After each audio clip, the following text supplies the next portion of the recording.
Travis Wayne Goodsell. I saw a critic of the church. I don't know if he's excommunicated or if he's a former Mormon. He does a YouTube channel, does little short video clips.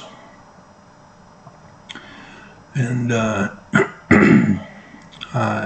when I was signing out, I saw his video about the 1828 Apocrypha.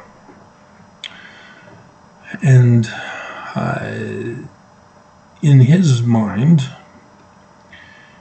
it proves that the Book of Mormon is a fraud and Joseph Smith is a fraud, because the Book of Mormon is not a literal history of the ancient Americans.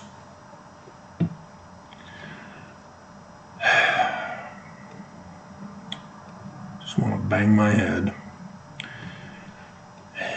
And so it's this church, the Church of Jesus Christ of Latter-day Saints, who keeps pushing that it's literal history, that it's about another testament of Jesus Christ.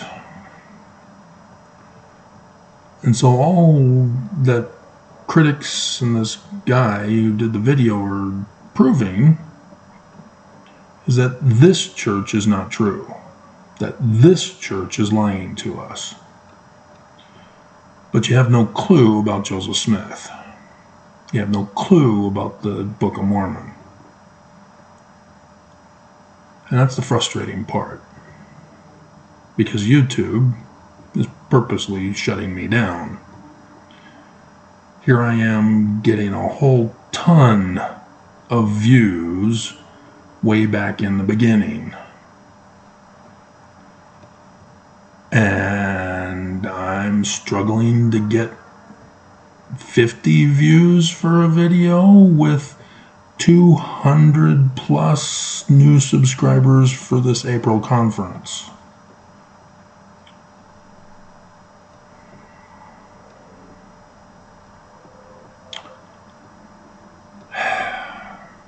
It's extremely frustrating. Because both Joseph Smith and the Book of Mormon tell us that they are in the learning of the Jews. That alone tells us that this church of Jesus Christ is lying to us. I don't understand why ex-Mormons can't use that in their videos.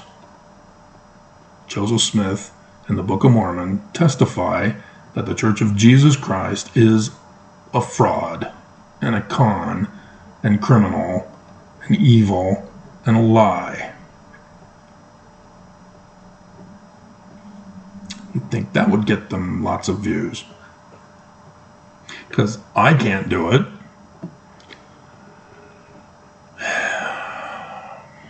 But even to explain the learning of the Jews also, Joseph Smith in the title page, written by way of commandment. Joseph Smith didn't write it, by the way. And also by the spirit of prophecy and of revelation. Okay, now wait a minute. Not literal history? He says earlier, it is an abridgment of the record of the people of Nephi and also of the Lamanites, written to the Lamanites who were the remnant of the house of Israel, and also to the Jew and the Gentile. So literal history? No. Spirit of prophecy and revelation in the learning of the Jews. Now, granted, the Church of Jesus Christ does not teach us this, so Mormons don't know this.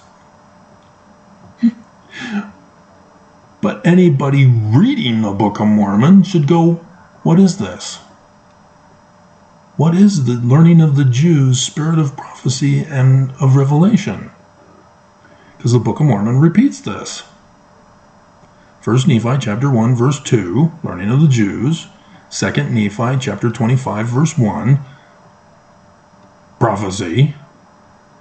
Mormon chapter 8 verse 33, revelation. If the Book of Mormon is revelation, it is not literal history. If it is prophecy, it is not literal history. If it's learning of the Jews, it's not Jesus, even though Jesus is in the text, because it's even here in the title page. And also to the convincing of the Jew and Gentile that Jesus is the Christ,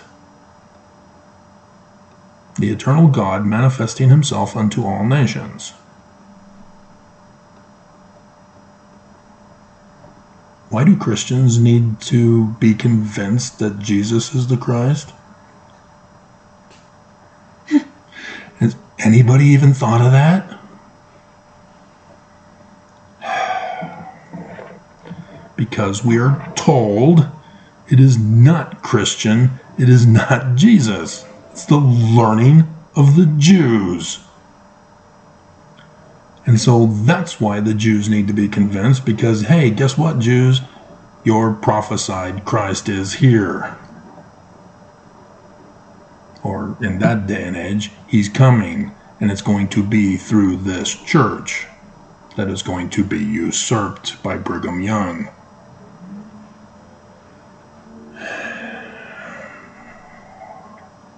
See, the Jews understand that. The whole book of Genesis is about usurpation of the birthright and the blessing. Brothers stealing and taking the birthright and blessing from the other older brother. Book of Mormon starts off with Laman, who's the birthright blessing son, who gets it usurped by Nephi. That's the learning of the Jews. The Jews understand that. I hope. They should. It's in their Torah.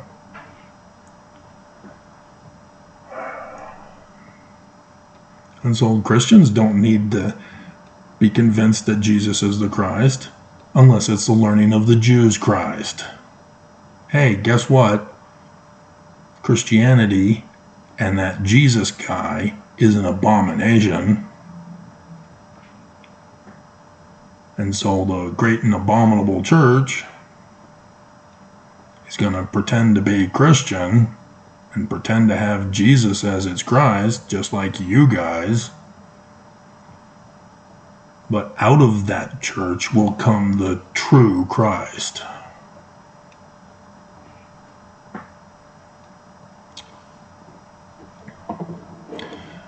So in the law of the Jews, which is strangely called the repetition of the law, Deuteronomy, we have how to judge and render judgment upon a false witness. You know, like the Church of Jesus Christ.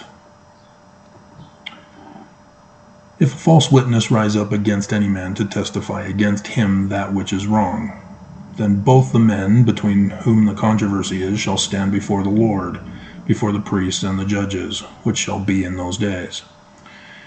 And the judge shall make diligent inquisition, and behold, if the witness be a false witness, and hath testified falsely against his brother, then ye shall do unto him as he had thought to have done unto his brother. So shalt thou put the evil away from among you. This is where the beam of the mote comes from.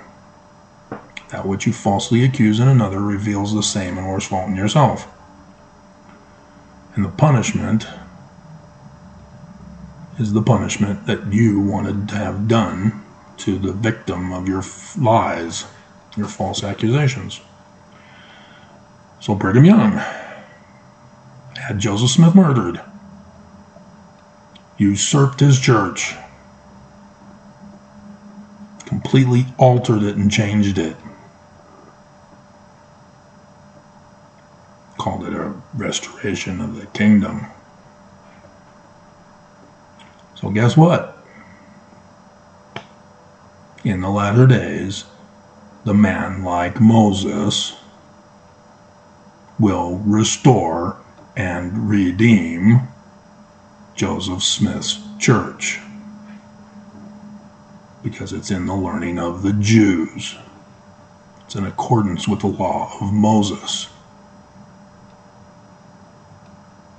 This church is evil and have borne false witness against Joseph Smith. And what they've done, not what they wanted to do, because they did it. And so this Church of Jesus Christ must fall,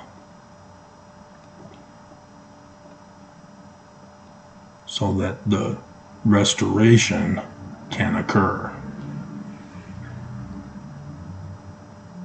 And that's what the Book of Mormon and Joseph Smith are talking about.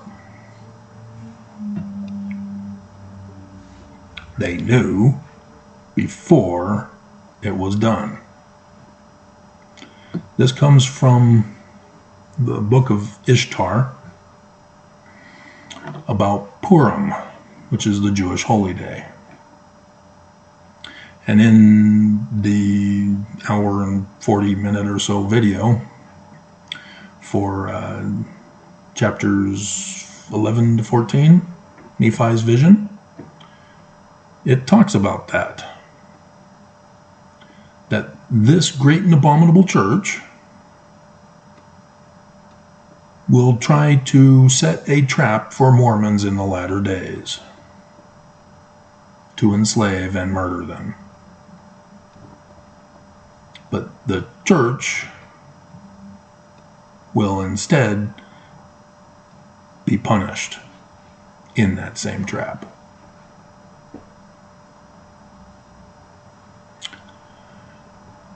And so, as I've read to you about the church's plot to restore their kingdom and destroy the United States of America, let's read over it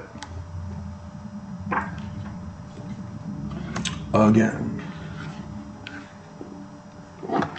See, this really pissed off the church. This was the death threat they sent me. Remember? Anybody remember? Anybody been following me that long? This council in the valley of Adam on Diamond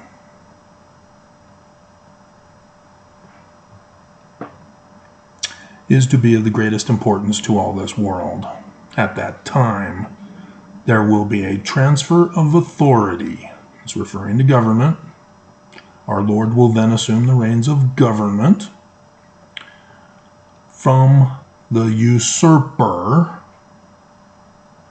and impostor Lucifer to the rightful King Jesus Christ. Now, have you been paying attention to what I've been telling you in this video? Do you see where we're going with this? Brigham Young usurped Joseph's church. He is Lucifer, beam and mote. That which you falsely accuse in another, and he's accusing the United States of being run by Lucifer, which is not too far off, because the inverted pentagram points to the White House. That was with, I can't remember what year, it was after the Civil War. They made a law in which the government is now a corporation, and had put in to make the streets of D.C., as it's no longer going to be considered part of the United States. It's District of Columbia. So it doesn't get a seat in Congress. But it's Brigham Young's church. The Great and Abominable Church led by Lucifer. It's the Church of Jesus Christ. You see how Deuteronomy 19 is now going to take effect. This is by Joseph Fielding Smith Sr.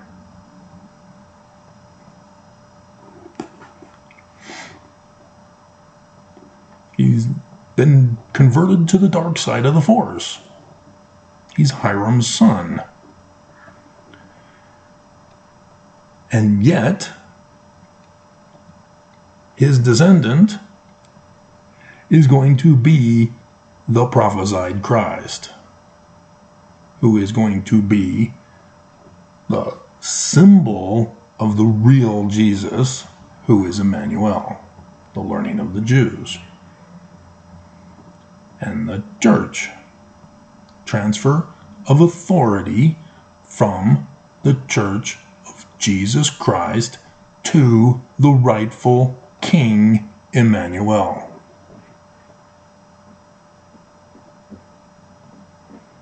They keep saying no. Just like Pharaoh kept telling no to Moses.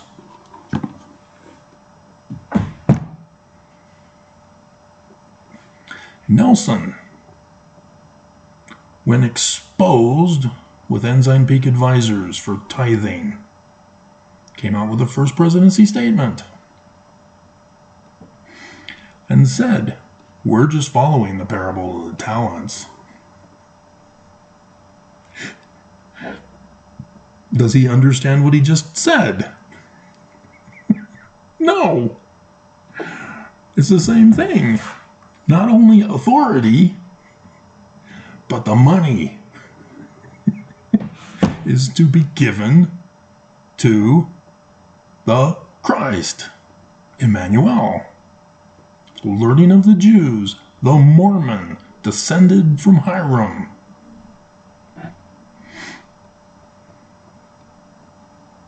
Do they understand this? No. They don't want to do that. But they've made the false accusations. They have done to the victim of their false accusations. And so, according to the law of Moses, they've already determined what their fate is, what their judgment is. They are to give up the church and hand over all the money to that Christ. And because you may not be listening to my videos about the Book of Mormon series in the Learning of the Jews, I'm going to force you to watch them to figure out who he is.